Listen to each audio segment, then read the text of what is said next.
पूर्व जाजपुर दशरथपुर ब्लॉक डाहाणहाता पंचायतस्थ मां मंगला महोत्सव 2026 आउ मात्र 3 दिन थिबा बेले सजाई हेलेनी मां झलसिलाणी मां को मंदिर आउ चलचंचल हेलाणी मां को पीठ चलित महोत्सव सरस सुंदर करिया पई मंगला उन्नयन कमिटी तरफ एक प्रस्तुति बैठक शुक्रवार दिन अनुष्ठित हो जाइछि। कमिटीर सभापति पतित पावन महांती को सभापतित्व मां मंगला पीठ उन्नयन कमिटी और पुलिस अधिकारी सहित प्रस्तुति बैठक अनुष्ठित करा होई जाइछि। भक्त मानक पई समस्त सुविधा जगाई देबा सहित केमिति शांति श्रृंखलार सहित मां को दर्शन करिवे सेति पई बैठक रे गुरुत्वर मुख्य प्रसंग थिला।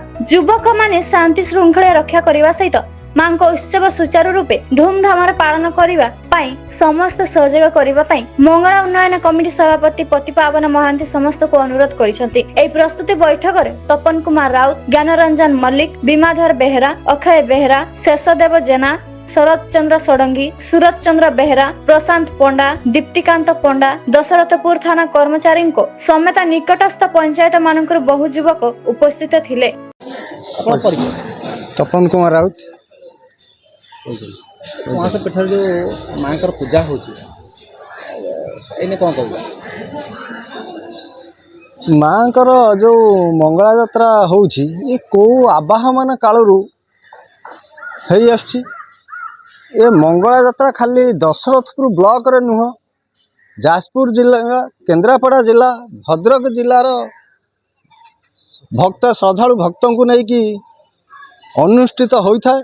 केते दिन धरी पूजा चलछि? ए पूजा पणा संक्रांति ठारू आरंभ करी 1 मास धरी ए मेला चली था एवं एठी बहुत शुभेच्छु बा बादान्य व्यक्ति अन्नदान करथांती, जलछत्र देइथांती, ता सहित बहुत किछि यात्री को सुविधा पई बहुत किछि आयोजन करथांती।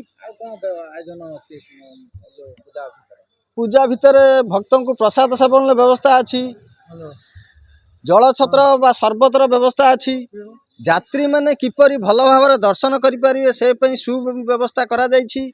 एवं गतकाली दशरथपुर सरोज पंडा रिपोर्ट, ब्लैक न्यूज ओडिया।